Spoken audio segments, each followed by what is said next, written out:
A escada é uma construção que serve para fazer um deslocamento vertical. Nem sempre é assim, mas tem um jeito de facilitar tudo isso. Elevador? Não.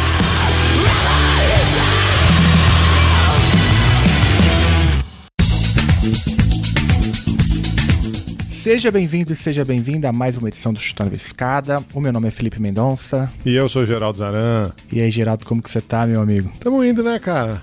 Mais um mês, fim de janeiro. Quando a gente menos esperar, o governo Bolsonaro acabou. É o que todos nós esperamos, né? Não fosse a pandemia, ele já estaria, acho que, na rua. E não para de acontecer escândalo, né? A galera é de um nível absurdo. Agora, qual que foi o último aí? Além dessa guerra tosca pelas vacinas, você tem agora escândalo do leite condensado e mais um monte de loucura que não para, né? E parece que esquentou também a discussão do impeachment. Enfim, o governo Bolsonaro é uma tragédia em todos os níveis. Já queria falar isso já de início, ainda mais um programa como o de hoje. Eu acho que é muito diversionismo, viu? É muito diversionismo. A gente está numa situação em que quem tem poder é cúmplice e a esquerda está completamente desarticulada, né? Não tem uma liderança, uma alternativa, você não vê movimento sindicalista, movimento universitário, você não vê ninguém pondo gente na rua. Tem também, sabe que tem uma peça que falta, se a gente for pensar, por exemplo, comparar com o impeachment da Dilma, que é justamente um vice-articulador, né? No caso do Bolsonaro. Mas é isso, não é só o vice, né? Porque a esquerda está completamente articulada. Você tem a direita e a direita fascista, né? Uhum. E a direita fascista está no poder e a direita, ou que alguns chamam de centro-direita, não quer essa bucha, né? Como o Temer queria, como o PMDB queria, ninguém quer derrubar esse cara, ninguém quer assumir essa bucha, né? O Rodrigo Maia não quer derrubar ninguém, enfim. O Baleia Rossi também não vai querer derrubar ninguém. Acho que essa eleição da Câmara é para saber se a gente está fudido ou desesperado, né? Porque, assim, os dois cenários são ruins, um é pior que o outro, mas... São todos cúmplices, né? Então fica aí o desabafo. Mas hoje a gente vai falar sobre o que e com quem, cara? Hoje a gente vai falar sobre um tema completamente diferente dessa nossa pequena abertura aqui, que a gente vai falar com a nossa parceiraça, com a Aline Hack. A Aline é jurista, mestrando em Direito, trabalha com ativismo, com direitos humanos, com feminismo, mas, sobretudo, a Aline é host do Olhares Podcast, um podcast feminista, um podcast, como eles dizem lá, para abrir a sua mente, abrir a sua visão, que já tem 4 anos, ou está completando 4 anos agora, em março, e veio conversar com a gente sobre comunicação não violenta. Isso é meio dolorido nessa conjuntura, hein? Falar de comunicação. Aliás, você ouviu aí o famoso teu cu? O meme... o meme de um virologista que circulou bastante? Eu vi, rapaz. Que sinceridade, né? Isso aí, será que é uma comunicação violenta? O que é aquilo? Porque foi bem efetivo, né? Pra quem não sabe o que eu tô falando, um médico virologista viralizou, com perdão do trocadilho. O nome dele é Maurício Nogueira e ele, cansado, né, de dialogar com o tio do Zap, mandou um famoso teu cu numa discussão de rede social sobre o coronavírus. Isso daí não tem nada a ver, né, Geraldo? Isso daí não é um tipo de comunicação muito violenta. Você sabe que eu lembrei aqui da nossa conversa com a Márcia Tiburi, nem sei quando foi, deve ter uns 2 anos. Uhum. E o negócio que a Márcia sempre fala é que para haver comunicação tem que haver disposição, né? Você tem que haver diálogo. Quando não há intenção de uma das partes de dialogar, aí pode ser violento, pode ser não violento, pode ser... não adianta, não né? Tem, né? Não tem. Então esse imbecil que estava discutindo, estava querendo dizer que sabia mais de vacina do que um virologista, é só isso, ele só queria gritar, né? Então talvez o teu cu tenha sido apropriado. Então tá liberado o teu cu. né? Mas tem que ter disposição. A ideia da comunicação é que você está tentando chegar a um consenso, chegar a um acordo e tal, né? Quando não tem acordo ou não tem boa intenção, não perca o seu tempo, né? É isso aí. Então fica meu abraço pro doutor Maurício Lacerda Nogueira, que tirou, acho que da garganta, um grito de boa parte da população brasileira que vê, né, pasma tudo isso que está acontecendo. Mas a gente fala bastante, agora falando sério, né, das redes sociais, como elas são precárias muitas vezes para estabelecer isso que você está falando aí, né, dessa disposição ao diálogo e assim por diante. É um papo bem interessante. Teve sessão de terapia do Chutando a Escada. Tem, se você quiser saber um pouco mais dos bastidores, a gente também descasca ali uns abacaxis aqui. Ô Geraldo, então antes da gente ir pro papo aqui com a Aline Hack, dá pra divulgar rapidinho aqui um curso? Divulga os parceiros. Então, olha só, um dos episódios mais escutados do Chutando a Escada foi com ele, o Heitor Loureiro. Ele teve aqui 2 vezes, né? Ele falou, a primeira vez foi sobre o System of a Down e o genocídio armênio, e a segunda vez foi ali no conflito recente ali da Armênia, né? Com Azerbaijão, né? Nagorno-Karabakh, isso mesmo. E o Heitor, esse, né, que arrebanhou multidões aqui no Chutando a Escada, tá oferecendo alguns cursos sobre o povo armênio. Então, um deles chama-se Recortes Armênios, ele vai falar sobre religião, música, cinema, fotografia, literatura do povo armênio. Tem um outro que ele vai contar um pouco uma discussão mais histórica, né? Os armênios do Império Otomano, a diáspora. Esse vai estar em parceria com a Monique Sorachevsky, que já esteve aqui também algumas vezes, né, Geraldo? E tem um terceiro curso chamado Cidades em Disputa, com o Heitor Loureiro e a Renata Suma, que vai falar sobre Sarajevo, vai falar sobre Turquia, vai falar sobre Nagorno-Karabakh. Enfim, eu recomendo fortemente que você faça o curso do Heitor. A gente vai deixar todos os links aí na descrição do episódio. O curso conta com o apoio do GEPOM e do SEBRE, que é o Centro Brasileiro de Relações Internacionais. É isso aí. Dá uma força pro Heitor, grande amigo aqui do Podcasts. A gente sempre aprende demais com ele. Aprenda você também. É isso aí, Geraldo. Então, vamos aí pro papo com a Aline Hack sobre comunicação não violenta? Vamos lá.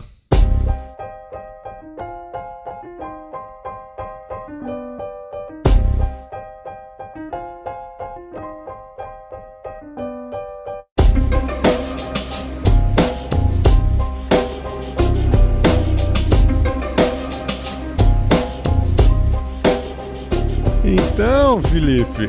Diga, Geraldo. 2021, né? Esse ano mal começou e a gente já tá vivendo fortes emoções. 2021 e finalmente aconteceu, cara. Finalmente, depois de 3 anos, quase 4 de projeto, né, Geraldo? A gente conseguiu. Estamos aqui com a Aline Hack, do Olhares Podcast. Grande Aline. E aí, Aline, tudo bem? Oi, gente, tudo bem? Caramba, né? 4 anos que a gente se conhece, é a primeira vez que eu estou no Chutando a Escada oficialmente. Porque eu já estive aqui rapidamente, quando eu e Felipe nos encontramos lá na Feira de Ideias da Connectas em 2018.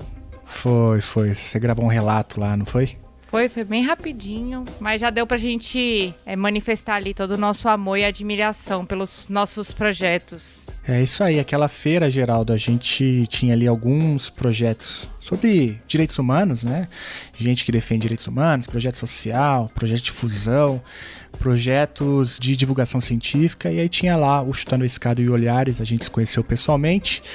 Mas, Aline, você tem alguém aqui que não conhece o Olhares por algum desvio de caráter? Explica aí o que é o Olhares, como que faz pra ouvir. Bem, o Olhares é um projeto que nasceu em 2017. Na verdade, ele nasceu em 2016, mas teve o primeiro episódio lançado em 2017. É um projeto que fala sobre feminismo, fala sobre movimentos sociais de mulheres, valoriza os espaços de fala e de escuta e convida os ouvintes e as ouvintes para construírem um novo olhar a partir dessas narrativas de mulheres, né? A gente tem um longo cardápio de episódios aí sobre os mais diversos temas dentro das lutas das mulheres, mas ainda assim, Felipe e Geraldo, parece que quanto mais a gente mexe aqui nesse formigueiro, né, mais sai formiguinha e mais lutas e mais intersecções de gênero a gente vai encontrando dentro dos movimentos das mulheres. É impressionante. Você falou que ele nasceu em 16 e foi ao ar em 17, é isso? É, porque eu sou uma pessoa do planejamento, né? Eu sou uma pessoa dos projetos. Quando o primeiro episódio foi ao ar? Foi exatamente no dia 8 de março de 2017. Olha, vocês são 2 meses mais velhos custando a escada, tá vendo? É, exatamente, 2 meses mais velhos. Com a diferença de que a gente é do não planejamento. Isso. Não, eu diria que além dessa diferença, que eu não sabia que ela existia, pra mim a maior diferença é a ousadia de vocês de lançarem episódios semanais, né? Não, aí não é ousadia, aí é estupidez. Quando a gente percebeu que era ousadia, já era tarde demais. Nessas horas o planejamento realmente faz diferença. Mas a gente tá brincando aqui, você trabalha com temporadas, não é isso? Bem, hoje, com temporadas, porque atualmente sou mestranda em Direitos Humanos e hoje minhas temporadas são planejadas de acordo com as minhas temporadas acadêmicas, né? Então eu tenho o semestre acadêmico, faço a temporada nas minhas férias, gravo tudo, já sei as pessoas que vão participar durante o semestre, já faço tudo de forma condensada, né?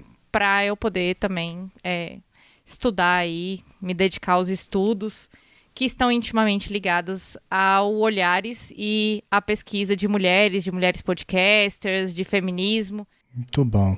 Então a gente recomenda fortemente Olhares Podcast. Entra lá, a gente vai deixar aí os links todos, tem muita coisa lá. Mulheres e saúde pública, mulheres curdas, né? A discussão sobre interseccionalidade, feminismo decolonial, enfim, feminismo acadêmico, né? Machismo na academia, mulheres em situação de rua, enfim, o que não falta é tema. E hoje, Geraldo, a gente chamou a Aline aqui para falar sobre o quê, cara? Então, né, Aline? A Aline é a pessoa que acredita no sonho, né, Felipe? Qual sonho de padaria? Porque nessa conjuntura eu só conheço esse tipo de sonho. Tudo que eu fizer, eu vou tentar melhor do que já fiz. Esteja o meu destino onde estiver, eu vou buscar a sorte de ser feliz. Tudo que eu quiser, o cara lá de cima vai me dar toda a coragem que puder, que não me falte forças pra lutar. Vamos com você, nós somos invencíveis, pode crer. Todos somos um, e juntos não existe mal nenhum. Vamos com você, nós somos A sua arroba ainda é advogada cansada, não? A minha arroba ainda é advogada cansada. Advogada cansada. A Aline é advogada, trabalhava muito, começou a fazer o podcast, arrumou mais trabalho e aí resolveu fazer mestrado, resolveu viver de academia, de divulgação, de ativismo, do podcast, da produtora. A gente tem acompanhado isso na sua trajetória, né, Aline? E a gente também acompanhou aí várias palestras, várias falas que você já fez sobre um tema que eu particularmente considero um tema da sociedade moderna, né, dessa nossa sociedade doentia moderna, que é o tema da comunicação não violenta. Então, se você pudesse explicar para a gente um pouquinho o que é a comunicação não violenta e como é que você chegou, né? Depois a gente fala mais, mas como é que você começou a estudar isso, começou a dar palestra sobre isso? Sabe, Geraldo, o jeito que eu cheguei nesse tema é tão curioso, porque igual você falou, eu sou advogada, né? Eu sou advogada há 12 anos. Eu sempre trabalhei com comunicação de uma forma não violenta. Eu sempre fui a advogada da paz, assim. Os meus colegas ficavam me elogiando, não sei se é bem um elogio, né? Ou se eles estavam tirando um sarro da minha cara, mas eles falavam que eu era uma advogada muito da paz, assim. E eu sou uma pessoa muito tranquila, mas esse tema surgiu na minha primeira palestra que eu fui convidada a fazer depois que eu atendi judicialmente uma pessoa, resolvi o problema dela e já tinha olhares há 1 ano. E a pessoa acompanhava o meu trabalho e falou: Aline, você podia dar uma palestra pra gente sobre comunicação não violenta. E aí eu fiquei, eu não sei se eu sei falar não sei se eu sei falar sobre isso, não.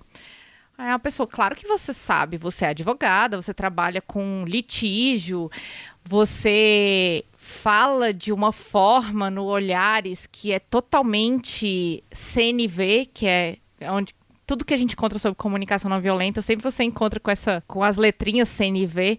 Aí eu fui estudar um pouco mais para saber o que era comunicação não violenta e descobri, né, um livro que eu acho que ele é considerado o guru aí da comunicação não violenta, que é o Marshall Rosenberg, acho que é assim que se pronuncia. Que ele tem um livro sobre comunicação não violenta.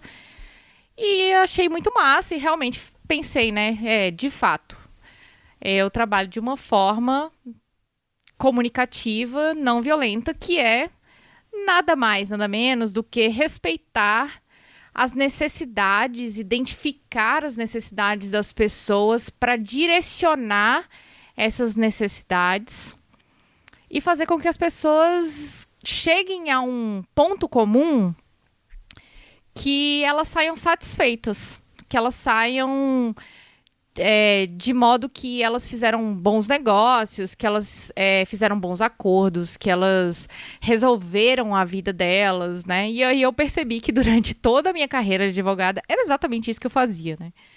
Eu juntava, por exemplo, numa situação de um divórcio ou numa situação de despejo. Gente, já trabalhei tanto com despejo, vocês não têm noção.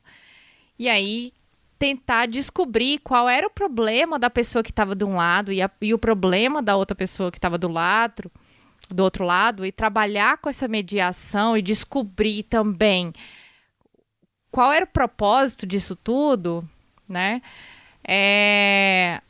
Me fez cair essa grande ficha aí de que comunicação não violenta é isso, né? É saber escutar as pessoas e a partir disso praticar aí, né, um pouco mais da famosa empatia, né, que tá na moda, né? Eu gosto de chamar de alteridade, mas que também é outra coisa. Eu lembro de uma palestra numa mesa redonda que a gente participou junto, que eu falei de empatia, né, dessa coisa da polarização, você tem que aprender a se colocar no lugar do... E você, na sequência, veio falar de alteridade, né? A empatia ficou famosa com essa história de nós temos que ter empatia um com o outro, né? E a empatia, algumas pessoas definem como se colocar no lugar do outro, né? Só que se colocar no lugar do outro, vamos pensar assim, fisicamente, né? Se colocar no lugar do outro, né? Eu estou no lugar 1 e vou para o lugar 2, né? Se você se coloca nesse lugar 2, o seu ponto de vista já mudou, né?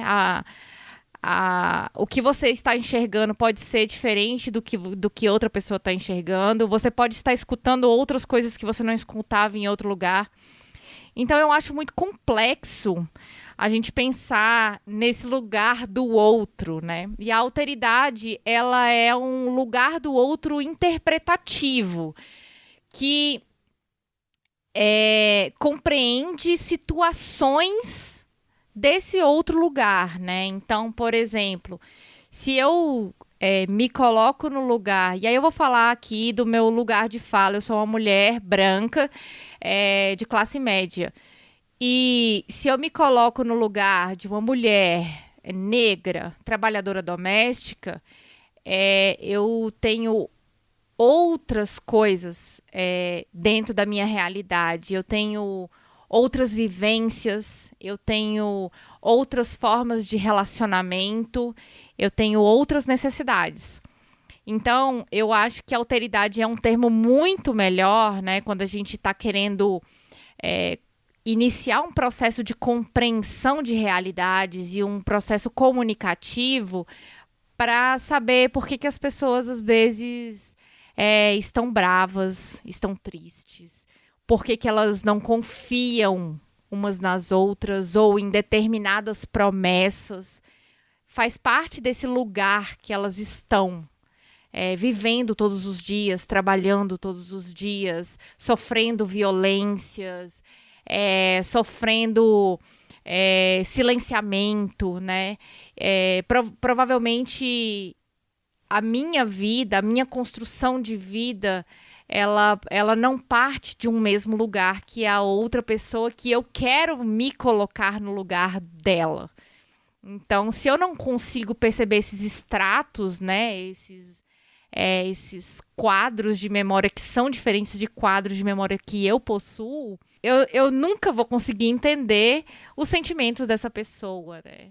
E, claro, se colocar no lugar do outro não é sentir o que o outro sente, é apenas um processo de compreensão para analisar outros fatos, né? E aí a comunicação não violenta também está intimamente ligada a esse lugar, né? De quem fala e de quem escuta.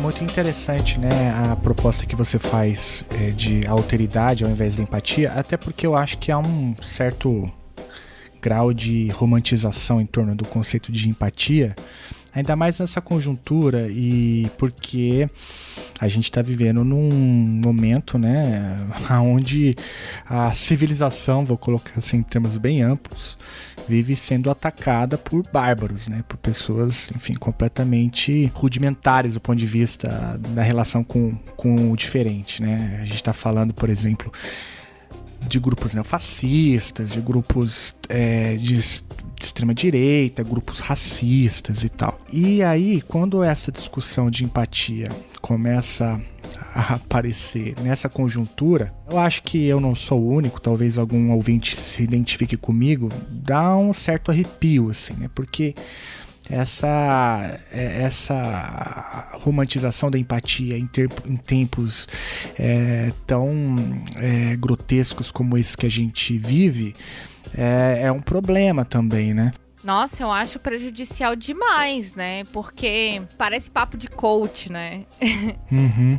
Não tem, sabe? Você tem que se colocar no lugar do outro e não fazer essas interpretações. Eu acho muito vazio, sabe? E essa romantização é isso, né? Ela se esquece de que antes da gente se colocar no lugar do outro, e pra gente se colocar no lugar do outro, também a gente tem que analisar o nosso próprio lugar, que é esse lugar que você falou, né, Felipe? É um lugar que, às vezes, é um lugar de privilégio, às vezes é um lugar hegemônico, né? É um lugar que não tem como você se encontrar no lugar do outro ou da outra, né? E fazer uma interpretação disso historicamente, né? E aí eu digo historicamente tanto na construção histórica social, mas também na sua própria história. Às vezes, historicamente, é impossível. Não tem como, sabe? Não tem como você se colocar nesse lugar. O que o Felipe quis dizer é que a gente está aqui falando de comunicação não violenta, mas o podcast que constrói pontes é outro. Aqui ninguém constrói ponte com fascista, ninguém constrói ponte... Tá liberado continuar, enfim, xingando fascista, tá bom? E se chegar às vias de fato também tá liberado. Mas... Então sigamos. Mas vamos seguir, né? Porque é claro que esse é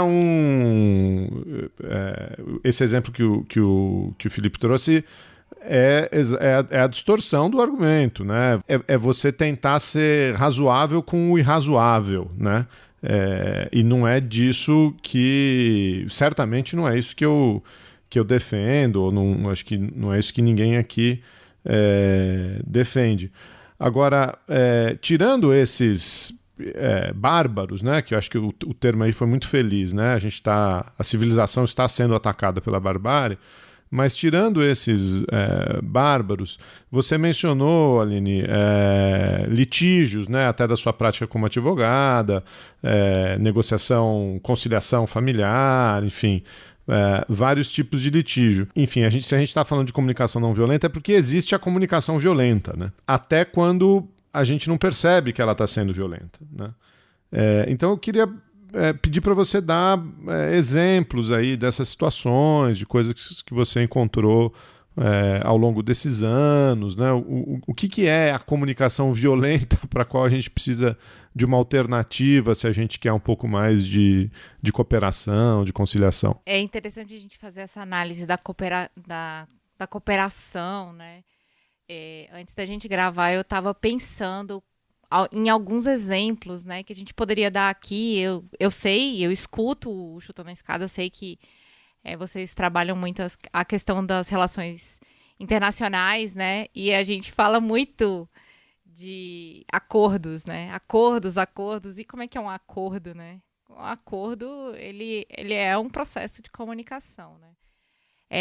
Dentro da minha experiência como advogada, e aí eu vou colocar aqui mais um lugar, né? Vou situar mais um lugar. Durante todos esses anos como advogada, eu trabalhei na área civil, que para quem não é do direito, é uma área que trabalha com relações contratuais, é uma área que trabalha com família, é uma área que trabalha com perdas e ganhos, com empresas, mas também trabalha com relações familiares, com morte, né, com famílias, né, com filhos. Então, durante todos esses anos, eu trabalhei nesta área. E também trabalho na área de assistência à mulher, né, especificamente nas relações envolvendo violência doméstica, que muitas vezes estão coladas nas relações familiares, tá? Então, só para dar um exemplo aqui de relações violentas e comunicações violentas dentro desse espaço que eu falo, ou seja, não posso falar de relações penais, por exemplo, ou de relações tributárias, que são outras áreas do direito, né? Só para exemplificar, assim, muito grosseiramente. Dentro das relações que existem entre as pessoas, né? Essencialmente dentro do direito, muita coisa não é resolvida ou vai para o litígio por causa da falta de comunicação, né? Ou até mesmo da comunicação violenta. Dentro das relações entre as pessoas de contratos, eu trabalhei muito com a área imobiliária, são uma falta de respeito, assim, que é imensa, né? E você não consegue identificar também quem está sendo mais desrespeitoso nessas relações contratuais, né? Se é quem não paga ou quem é que está cobrando, né? Às vezes está cobrando de uma forma exagerada, de uma forma para além desses contratos, né? Então, eu já vi situações do proprietário ir lá e no despejo de uma pessoa, né, que não estava pagando aluguel há muito tempo, fazer questão de acompanhar a polícia e de jogar as coisas da pessoa lá fora e tudo mais. Observem, assim, que essa comunicação ela não é falada, né? Ela pode ser uma comunicação gestual, ela pode ser uma comunicação de atos, porque tudo é comunicação, tudo envolve comunicação. Nas relações familiares, a comunicação violenta, ela se apresenta de formas explícitas e de formas implícitas, né? A gente, às vezes, não tem essa consciência de que o silêncio ele pode ser uma comunicação violenta, né? O silêncio, a forma de silenciar as pessoas, ou até mesmo esse processo de não se deixar falar, de impedir, né, que a pessoa se manifeste, pode ser considerada uma comunicação violenta. Fora isso, a própria comunicação, a própria violência que é definida pela Lei Maria da Penha, por exemplo, né, a violência psicológica, ela é muito verbal, né, ela é muito ameaçadora, então ela também vem disso, das relações de separação de casal, por exemplo, né? As pessoas se magoam muito por várias expressões da comunicação, não só pelos xingamentos ou pela fofoca, mas também por publicações de textos na internet, ou de vídeos, ou de fotografias de forma não consentida. Tudo isso fazem parte da comunicação violenta, né? Porque gera uma dor psicológica, ela gera uma paralisação, ela gera sentimentos que a violência acarreta, né? Entre outras formas de expressão de violência também, relações de pais e filhos, relações de abandono, né? Relação de abandono de crianças, relações de abandono de idosos, são formas de comunicação violenta, né? Você sentir que uma pessoa negou uma paternidade, né? Ou então que ela se afastou de uma família. Isso tudo são formas de comunicação que vão para além da fala, que vão para além da expressão verbal, do xingamento, né? E que magoa muito, né? Que ela causa ali uma repercussão, né? na vida dessa pessoa. O Chutando a Escada conta com o apoio financeiro dos seus ouvintes. Para saber mais, acesse chutandoaescada.com.br/apoio.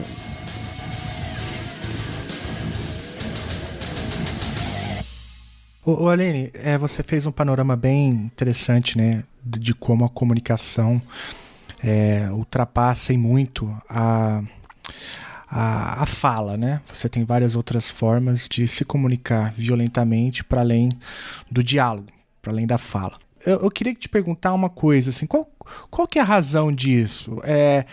Um dos exemplos que você deu, por exemplo, tem a ver com redes sociais, né? Que as redes sociais, elas podem se enquadrar em muitos casos de litígio como um tipo de comunicação violenta, né? E aí eu até entendo, né? Porque as redes sociais, quer queira ou não, elas são novas, né? Tem o quê? 10 anos? De pouco mais? 15, no máximo 20? Eu coloco uns 20 anos aí. 20 anos, mas não tinha a dimensão que tem hoje, né? 20 anos a gente tá falando de Orkut, alguma coisa assim, mas nem smartphone tinha amplamente, né, assim, na sociedade brasileira. Eu acho que começa a ganhar dimensão mesmo tem 10 anos, talvez, arriscando aqui. Eu não sou especialista nisso, estou só pensando aqui em voz alta. Mas o ponto é que a gente não foi, nós que vivemos a vida adulta, a gente não foi treinado, né, para esse tipo de comunicação no ambiente digital. A gente foi aprendendo na marra, né? E agora essa nova geração já é nativa, né? E mesmo eles, eu acho que também não tem muita instrução para fazer esse tipo de comunicação nas redes sociais. Enfim, então essa dimensão a gente percebe, né, que é algo novo, é um ambiente novo, cujo qual a gente não teve nenhum treinamento, e isso pode ajudar a entender um pouco comunicações violentas que acontecem nesse ambiente. Mas esse é só um exemplo para te perguntar assim, quais são as causas desse problema? Você percebe que isso é um problema que se manifesta mais entre homens? por conta, talvez, sei lá, da criação machista presente na sociedade brasileira, onde homens não devem se expressar, não devem verbalizar seus sentimentos, ou isso é uma coisa que não tem nada a ver com isso, tem uma outra causa? Como a gente pode explicar assim, a raiz do problema? Olha, Felipe, eu acho que quando a gente trabalha uma questão de gênero, eu acho que o uso da força e a expressão da raiva, ela consegue se conectar muito com a questão de gênero, mas de uma forma exteriorizada. De uma forma interiorizada, a comunicação não violenta atinge as pessoas independente de gênero, sabe? O que acarreta, eu acho que tudo isso, as pessoas elas não sabem identificar sentimentos. É interessante a gente pensar, né, que comunicação está intimamente ligada a sentimento. Uma das bases teóricas da comunicação não violenta, inclusive a psicologia humanista, né? Tem um psicólogo humanista que é o Carl Rogers, que a minha mãe intimamente chama de o psicólogo do coração. Que é um psicólogo que trabalha na sua projeção no outro, sabe? Olha aí a empatia de novo, a alteridade, né? A gente não sabe expressar os nossos sentimentos de tal modo de que a gente, às vezes, acha que uma pessoa está reagindo de tal forma ou está se comportando de tal forma que, na verdade, é um espelho de nós mesmos. Eu não sei se vocês já ouviram esse tipo de situação ou esse tipo de comentário, mas muitas pessoas que nós criticamos ou que nós não gostamos, essas pessoas guardam características que nós não gostamos em nós mesmos, por exemplo. E isso porque a gente não consegue identificar em nós, a gente consegue identificar nas outras pessoas. Então tem a ver com essa sensibilidade, com esse sentimento. Um outro ponto que eu acho muito interessante, e aí vem a forma como nós fomos criados, né? Você falou de uma nova geração, né? E a nossa geração, eu vou dizer qual é a geração que eu estou, é a geração anos 80. Eu considero que é uma geração muito cagada. Porque é uma geração... Esse é o termo técnico, não? Esse é o termo técnico que eu vou usar Preciso. aqui. É uma geração muito cagada. Por quê? Porque é uma geração tão indefinida nos sentimentos e tão egoísta, a geração 80, 90,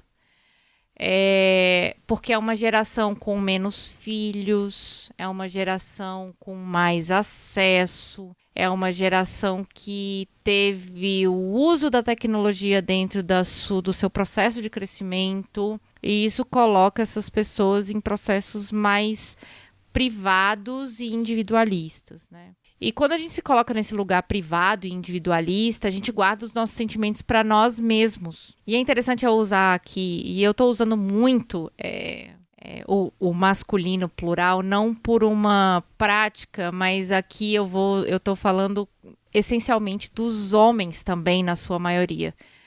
Não como um gênero neutro para os dois gêneros, para características de homens e mulheres, mas porque os homens têm mais dificuldades de falar sobre sentimentos do que as mulheres, justamente por causa das características de gênero sociais, né? Os homens são mais cagados e fazem mais cagada. É isso. Exato, né? Geraldo concluiu perfeitamente, né? Isso. Eu trabalhando com essas pessoas durante todos esses anos, posso dizer que tive mais dificuldades desse processo com homens, sim, né? De entender o que essas pessoas queriam e precisavam. Mas, assim, se por um lado essa geração que a gente não sabe expressar sentimentos, é uma geração que está conversando mais com a próxima geração, né? Que tem mais diálogo, né? Que que está querendo enfrentar essas dificuldades que a nossa geração teve com uma geração anterior que não conversava, que não falava sobre esses problemas, né? Então, talvez sejam caminhos naturais que essa geração, que é a nossa, se colocou como proteção, né? E aí eu estava vendo esses dias a minha irmã trabalha com crianças, e eu cheguei na casa dela e ela tinha um mapa de emoções. E aí eu falei, nossa, que interessante isso aqui, esse mapa de emoções. Aí ela falou, é muito bom, porque a gente entende melhor a criança que a gente está trabalhando. Por que ela quebra tudo? Por que ela não come? Por que ela se tranca? Por que ela está doente? Né? Aí ela falou, esse mapa de emoções me ajuda muito. E eu pensei, eu não sabia nomear as minhas emoções aos 30 anos quando eu fui fazer uma terapia. Muitas vezes o que eu achava raiva era tristeza, o que eu achava que era felicidade era só euforia. E nós temos aí uma lista de, 50 sentimentos e a gente coloca tudo como apenas 4, né? Que é medo, tristeza, felicidade e raiva. Tipo isso, né? Quase os divertidamente lá. Mas os sentimentos são muitos, né? Então, quando você pega todas essas situações e consegue direcionar e canalizar esses sentimentos, a gente consegue perceber, né? Isso. Que a gente precisa saber nomear os nossos sentimentos para saber chegar nas necessidades, porque é isso que a comunicação não violenta fala. Ela fala muito sobre isso, sobre as necessidades, de entender as necessidades. Quem tem filhos, né, provavelmente aprende isso já no primeiro ano, né? Que é, a criança chora, a comunicação dela é o choro, né? Mas com o tempo que você é pai ou mãe, você já sabe identificar que esse choro é cocô. Esse choro é fome. Esse choro é manha. Mas é tudo choro, né? Se a gente falar, não, a criança tá chorando, eu não sou mãe, eu vou falar, essa criança está chorando. Ela está triste, porque ela está chorando. Porque na minha vida adulta, quando eu choro, ou é de felicidade ou é de tristeza. E não, aí a mãe ou o pai sabe ali que essa criança está com algum dos, na tabela de problemas que uma criança pode ter, tá com algum daqueles ali apenas pela nota vocal que ela tá saindo, né? Então, vem muito desse processo de interpretação. Não, essa coisa da criança, eu tenho 2 aqui. Inclusive tem o livro dos sentimentos que eu recomendo muito, né? Que a gente ensina pra criança que, tipo, o que tá acontecendo, né, dentro dela. E aí, às vezes é libertador, assim, pra ela saber o que ela tá sentindo, que aquilo é normal e tal. Hoje a gente tem mais acesso, tem mais recursos, né? Hoje, mas antigamente a gente não tinha essa consciência sobre os próprios sentimentos. Enfim, essa coisa do choro também é bem verdade, né? Mas eu não vou seguir nesse caminho, porque eu sou o único pai aqui, né? Então eu ficaria horas. Mas é verdade, o choro são vários tipos, né, de choro. E a convivência permite que a gente identifique, né, o que aquilo significa. Só tô agradecido que não virou um podcast escatológico, né? Sobre qual choro é cocô, qual choro é...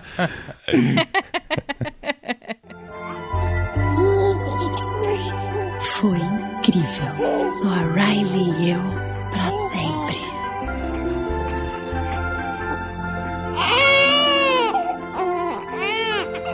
Quer dizer, por 33 segundos. Sou a tristeza. Oh, que bom. Eu sou a alegria. Oi. Pode tirar a mãozinha? Muito obrigada. E esse foi só o começo. Depois a sala de comando virou uma feira. Muito bem, legal, tá tudo tranquilo, muito bom. Não, vira, não, cuidado! Esse é o medo. Ele manda bem no quesito segurança. Calma. Passou. Beleza. Você disse que a base de tudo, então, é o sentimento, né? E uma incapacidade, né? Eu acho que meio generalizada de lidar com alguns sentimentos que a gente percebe. E eu acho que também a gente percebe muitos adultos, né? Que também não conseguem lidar com os próprios sentimentos. Enfim, então eu achei bem interessante a tua fala sobre isso, né? A gente entender... Tô quase aqui falando, né? Para as pessoas, né? Busquem terapia, caso você não consiga entender os seus sentimentos. Eu acho que a vida adulta às vezes exige isso, né? Buscar conhecimento, buscar ajuda, né? E porque às vezes é isso, você tem surtos de raiva, de ansiedade e tal, e não consegue entender. Eu acho que é falta de conhecimento sobre os próprios sentimentos. Mas enfim. Mas você falou de sentimentos, você também falou de comunicação, né, Aline? E aí eu fico me perguntando assim, não sei se tem uma resposta para isso, né?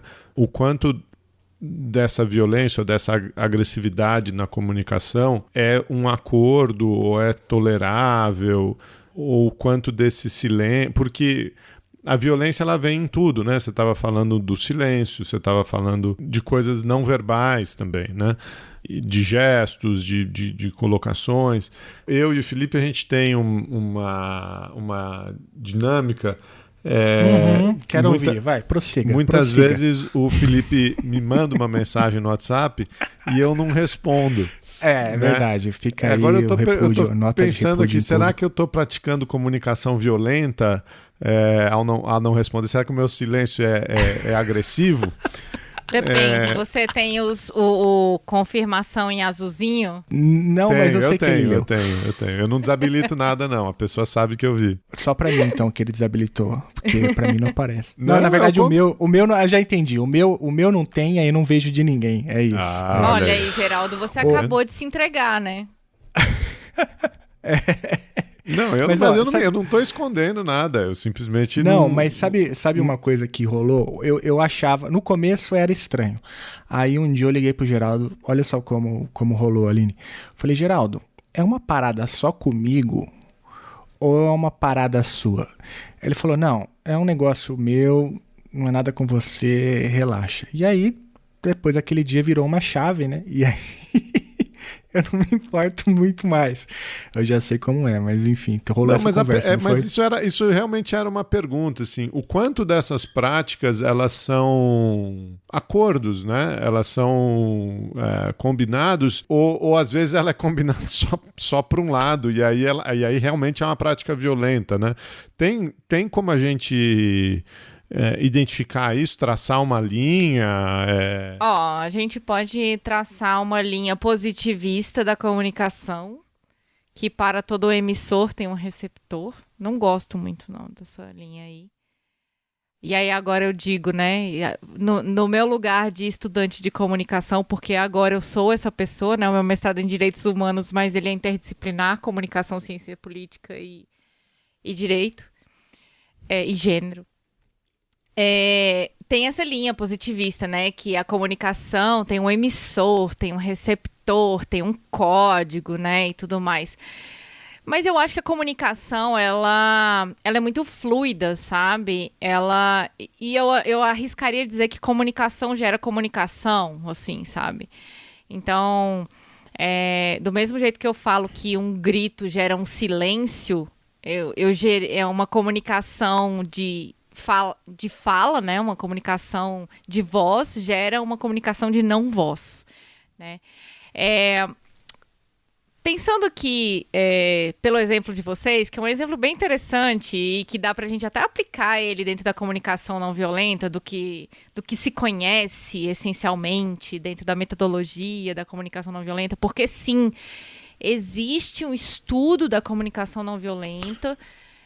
E existe uma série de critérios, né, para identificar se é ou não é violento e tudo mais. Mas vamos lá.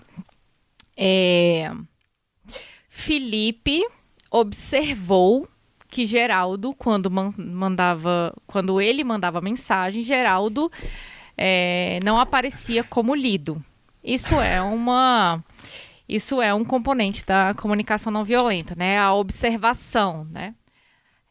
A gente entra nesse processo participativo da comunicação primeiro pela observação. A gente descobre que a nossa mãe não está falando com a gente porque a gente fez alguma coisa que incomodou ela, ou a gente observa que um filho está com medo de falar alguma coisa porque ele está com medo da sua reação.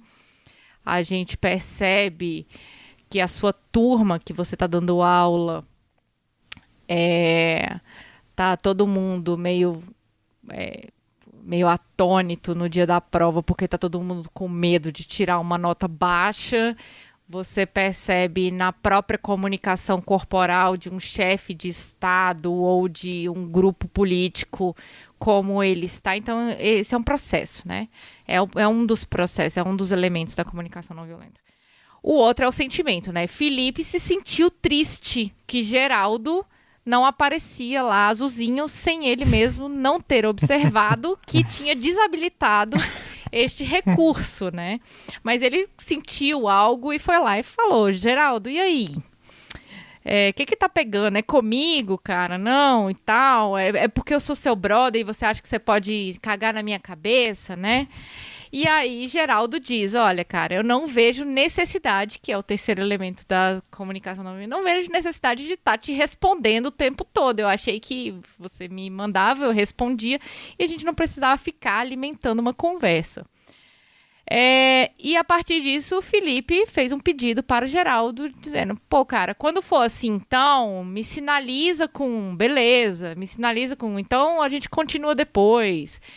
Então, a gente tem esse caminho comunicativo que eu acho muito mais interessante, que é esse caminho da observação, é o caminho do sentimento, das necessidades e ali do acordo, que é o pedido, né? E saber pedir também é muito importante. Agora, falando nesse processo dos acordos, né? Quando eu tô numa situação que eu falo algo e você não responde, rola um acordo, a partir do momento que isso se torna permissivo ou contínuo, o acordo está feito, né? Então, a partir do momento que um chefe de Estado começa a meter pau no outro, no meio do Twitter, e aí aquilo ali vira uma rixa, você acaba tornando isso corriqueiro e comum a partir do momento que um, novamente, fala alguma coisa e o outro fala mal. Então, ali já se estabeleceu um acordo que não foi um acordo, mas ali já se pactuou uma inimizade a partir de um sentimento. Então, depende muito do que é acordo, né? Juridicamente, um acordo, ele é uma coisa homologada, né? Uma homologada por um juiz, ou homologada por uma assinatura, ou homologada por... mas pode ser também ali aquele... A gente usa muito, né, o termo de acordo de cavalheiros, né? Que é, isso aqui é um acordo de cavalheiros. Eu não falo disso e você também não fala, né? Então, que tipo de comunicação é essa, né? Eu acho que a comunicação ela é muito ampla, ela, enfim, permite muitas interpretações. Quero deixar claro que eu tenho tentado responder, tá? Eu tô aqui mediando, né? Geraldo, como você se sente? Eu não tinha ideia dessa história do tique azul, porque eu nunca mexi nessa configuração. Para mim sempre aparece azul. Isso aí eu acabei de ser informado ao vivo.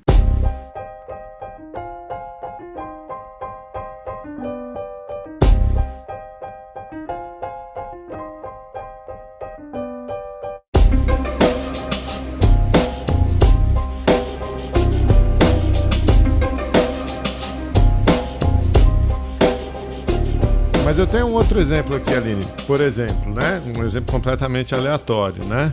Marcondes diz: tem uma toalha molhada em cima da cama. Aline responde: pendura logo e para de encher a paciência. Que tipo de comunicação é essa?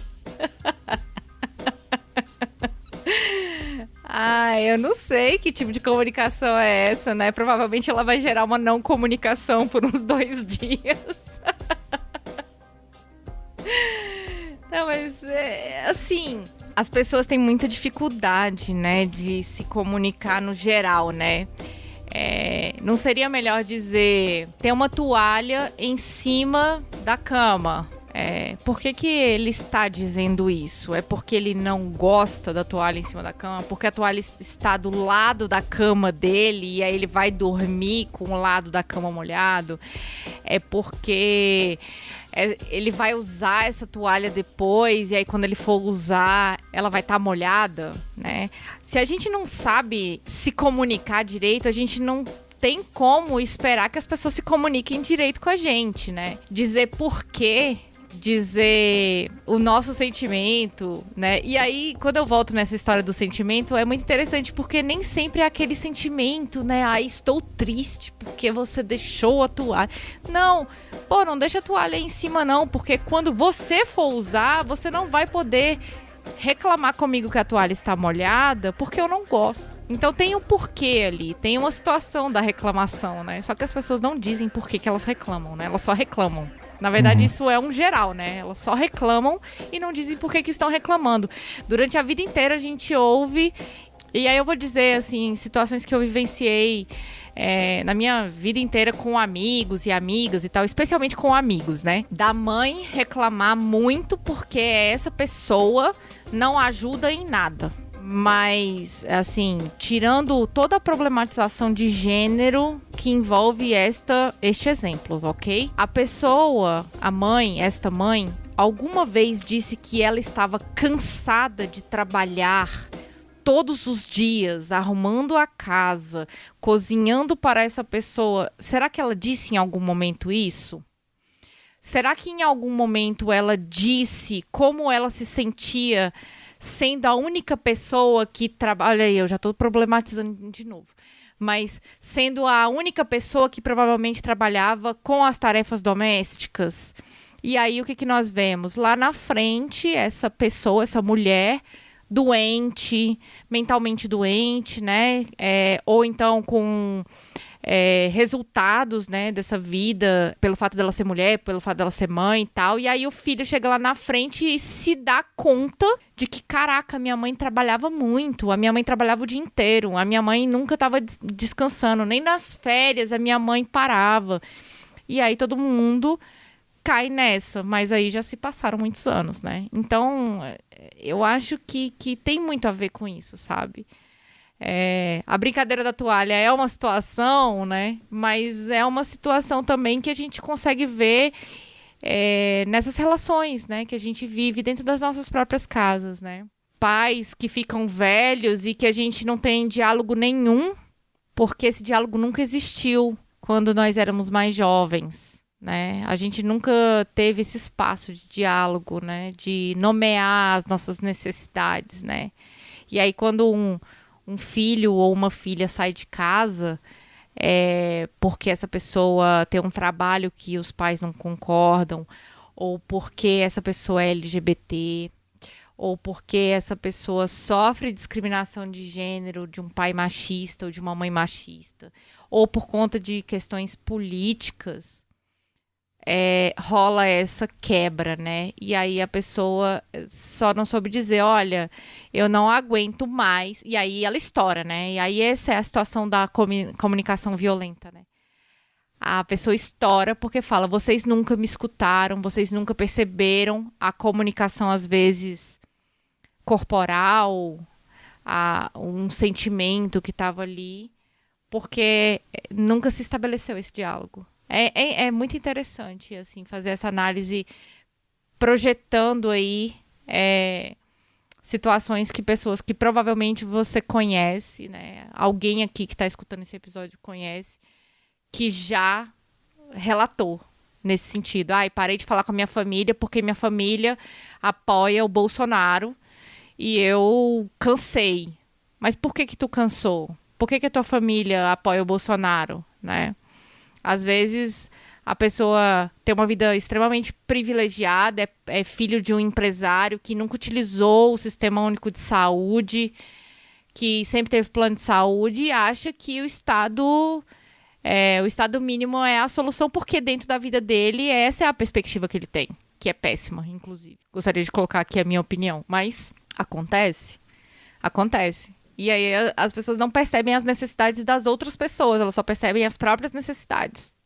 Ô Aline, você fez aí um panorama bem interessante sobre alteridade, depois sobre os sentimentos e agora sobre a natureza, a real natureza dos problemas de comunicação, né? E aí a gente passou ali, brincamos aqui com o Geraldo, com a toalha na cama, e chegamos agora nessa discussão sobre o bolsonarismo, enfim, conflitos em família, que foi uma coisa que eu acho que todos e todas os ouvintes aqui te vivenciaram, né? Eu queria aproveitar então esse gancho, já que a gente fez esse panorama, né? Para perguntar se então a CNV, né, como você nos ensinou, ou seja, a comunicação não violenta, trabalha com esse tipo de cenário, né? Há uma técnica, enfim, um passo a passo, um tipo de treinamento, alguma coisa que a CNV fomenta, difunde para que a gente não persista nesse tipo de comunicação ineficiente, né? Como essa que a gente está aqui chamando de comunicação violenta? Olha, a CNV tem várias técnicas, né, de mediação de conflitos. Existem várias técnicas de comunicação não violenta utilizadas por pessoas que trabalham com pessoas, geralmente, né? Advogados, psicólogos, coaches, pessoal que trabalha em fórum, na mediação, né, de conflitos no fórum, pessoal que trabalha com acordos internacionais. Você consegue encontrar a CNV em várias desses caminhos aí, né? Se teria um caminho, né, uma receita de bolo para comunicação não violenta, eu acho que seria respeitar aqueles 4 passos, né, que eu falei, fazendo a brincadeira aí do WhatsApp, da observação do sentimento, né, da nomeação dos sentimentos e de entender as necessidades e também saber pedir, sabe? Entender as suas próprias necessidades. Mas eu arriscaria, Felipe, dizer que a comunicação, para ela gerar um bom resultado, e aí eu utilizo essa técnica quando eu vou ensinar pessoas a fazer podcast, né? Dentro do curso de planejamento de podcast, eu faço esse exercício de escuta, né? Que também é um exercício de alteridade, mas ele é principalmente um exercício de escuta, que é chamar essas pessoas para escutarem. E para escutar, a gente precisa ficar em silêncio, que não necessariamente é estar num lugar silencioso, é acalmar o que a gente está pensando.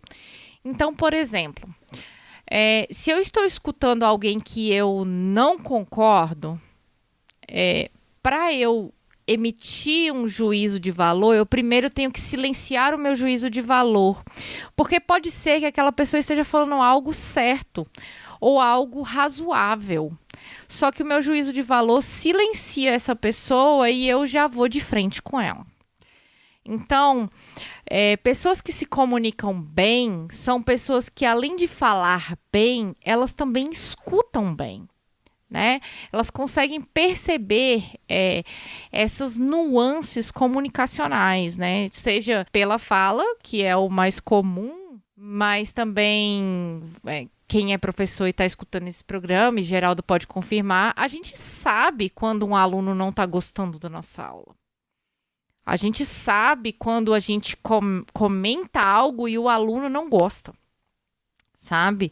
Ou a aluna também, né? Quando a gente faz um comentário que esse aluno discorda, seja por uma posição política, seja porque a vivência dele é diferente, enfim. Então, se você perguntar, porque tem isso, né? Às vezes você nem consegue perguntar para a pessoa por que ela está se sentindo daquele jeito, sabe?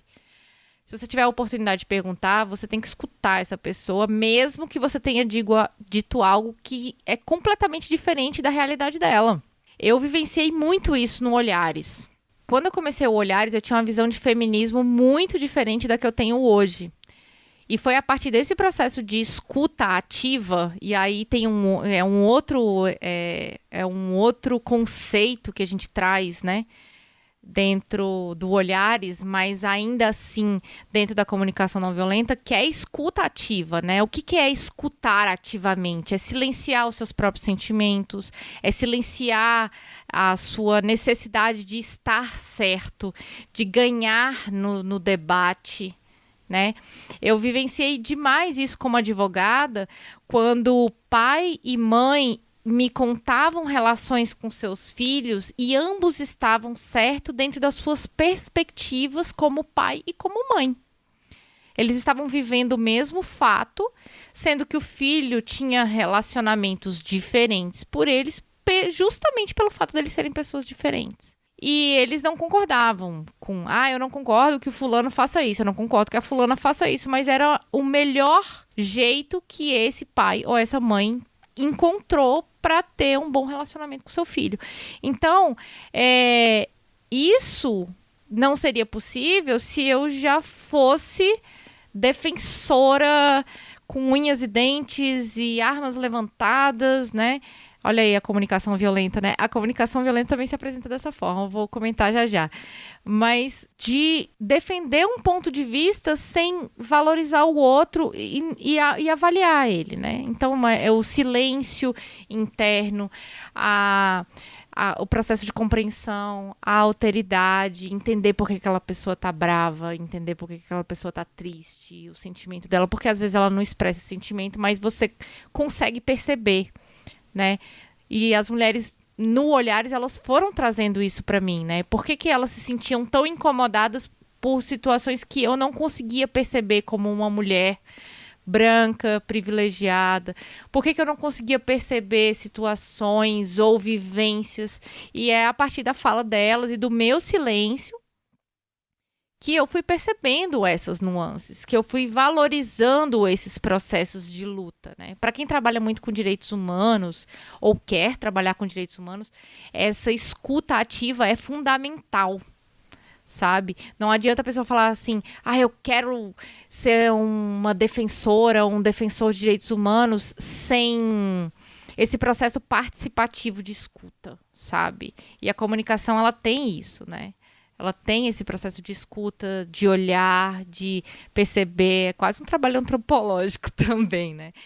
E um outro ponto que eu gostaria de dizer, que eu falei das armas em punho, é que às vezes nós não percebemos que nós utilizamos expressões violentas. E violentas na sua essência, né? Então, expressões que nós mantemos como algo corriqueiro e presente sem pensar que lá atrás ela foi criada de uma forma racista, de uma forma LGBTfóbica, de uma forma com preconceito de classe, uma forma capacitista, né? Ela é uma forma violenta de se expressar, né?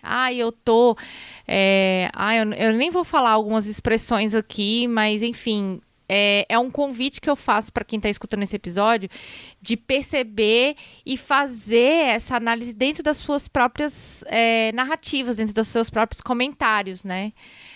Expressões populares que são muito vulgares e racistas e LGBTfóbicas e capacitistas, por exemplo. Falar que as coisas são engraçadas quando elas não geram humor, né? Pelo simples hábito, né? Então, a gente vai falando com as armas em punho. Esses dias eu tava comentando, pode vir que eu já tô com a bala na agulha. Poxa, o que é a bala na agulha, né? É uma bala num revólver, na agulha ali é o ponto que bate, né? E isso é violento.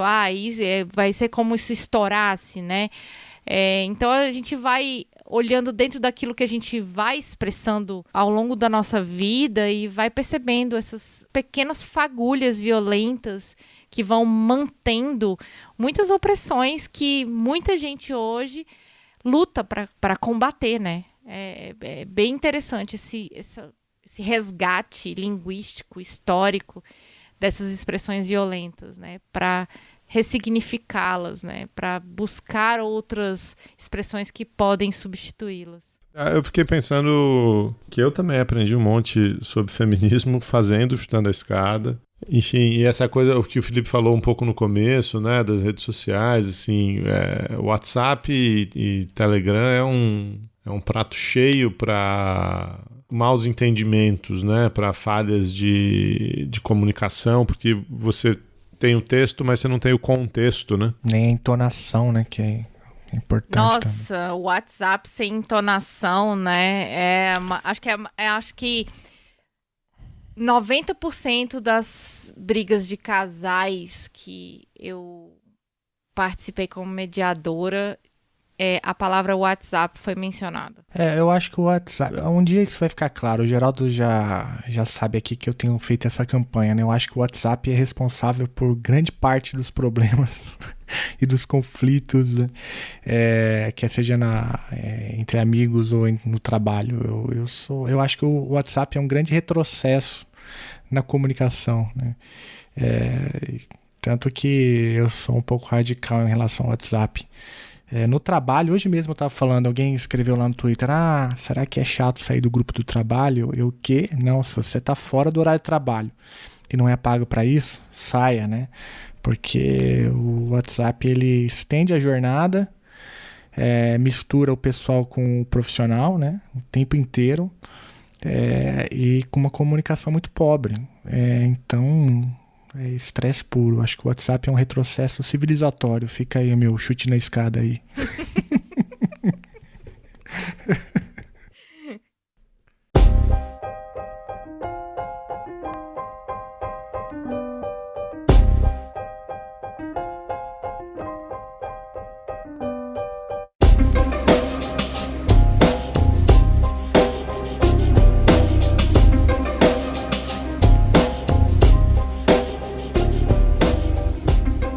Mas tem uma coisa que eu gostaria de comentar, o quanto a pandemia nos ensinou sobre comunicação violenta. Como advogada, eu presenciei muitos pedidos de advogadas e de mulheres, muitos pedidos de auxílio jurídico para divórcio, sabe?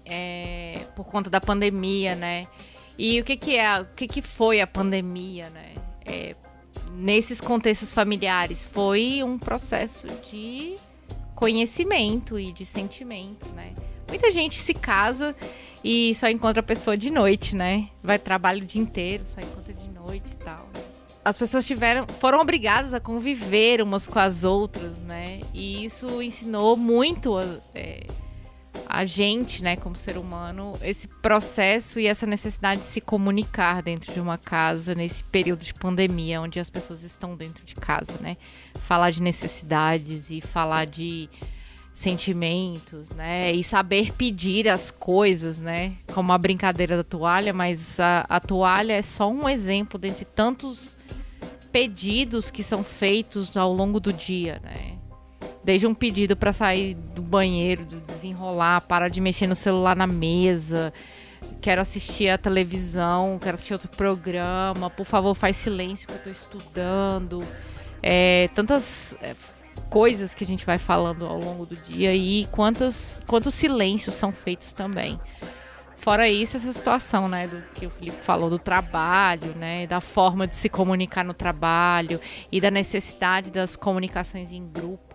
Então a pandemia acabou nos levando a outras formas de nos comunicar e também de sermos agredidos e agredidas pela comunicação excessiva, né? De WhatsApp, de televisão, abordagem jornalística, fake news, interações, forma de dar aula, de fazer reunião, enfim, tudo isso ainda vai ser muito avaliado, enfim, vai repercutir muito na nossa vida como seres humanos, né?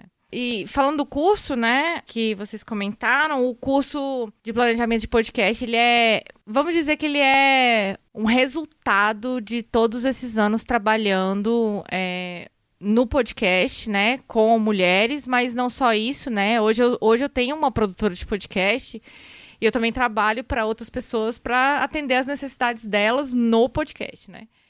E eu tenho esse curso junto com o Marcondes e a gente explica para as pessoas como é que é o processo de planejamento de um podcast, né, para que elas possam ajustar essa produção do podcast dentro da rotina delas, dentro da rotina profissional, de estudo, de pesquisa. Porque uma coisa muito comum na vida dos podcasters e das podcasters, e aí vocês podem confirmar ou não, começou a fazer, e aí, acho que vocês falaram isso no início, começar a fazer o podcast, e quando se dá conta, o negócio é muito mais trabalhoso do que vocês imaginavam. Fazer um episódio leva tempo, tem o tempo de edição, mas não é só gravar, pensar num tema, gravar, editar e lançar, né? Tem um monte de tarefinhas no meio, assim, né? Que acabam consumindo muito mais tempo do que a gente planejou, né? Mas aí eu ensino para as pessoas a necessidade de dividir tarefas, de colocar dentro do tempo, de não ser uma pessoa megalomaníaca, né, de querer fazer episódios semanais, né, sem uma equipe para lançar, né, essas coisas. Então, e também ensino esse processo de comunicação dentro do curso, né. O curso é todo trabalhado dentro da comunicação afetiva e ativa, né. Para sermos bons e boas podcasters, nós temos que ser bons e boas ouvintes. Né? Não dá pra gente querer falar sobre tudo se a gente não escuta sobre tudo ou se a gente não escuta atentamente sobre aquilo que a gente quer falar. Né? Então eu trago um pouquinho disso no curso, desse processo comunicativo, desse agir comunicativo que o podcast proporciona dentro da necessidade de cada produtor e produtora de podcast. Legal, e com isso a gente anuncia que o Chutando a Escada vai passar a ser quinzenal, agora em 2020. Quiçá mensal. Eu queria mesmo agradecer, Aline, pelo teu tempo, pela aula aí, pela discussão, e recomendar os ouvintes e as ouvintes para se inscreverem no feed do Olhares, caso ainda não tenham feito. Sigam a Aline também lá no Twitter, o @advogadacansada, e bora praticar esse tipo de comunicação aí, não é? Menos com fascista. Com esse tá liberado, esse é o nosso limite. Essa é a nossa linha. Né? A gente cruzou uma linha com giz, assim, ó. Desta linha não passarás. Ai, gente, é 1 hora falando sobre comunicação não violenta e a pessoa solta um fogo nos fascistas no final. Mas nós temos a pedrada pra jogar, a bola incendiária está no ar. Fogo nos fascistas, fogo já. Ei, República de Parentes, pode crer. Na nova Babilônia eu e você somos só carne humana pra moer. E o amor não é pra nós. Mas nós temos a pedrada pra jogar, a bola incendiária está no ar. Fogo nos fascistas, fogo já.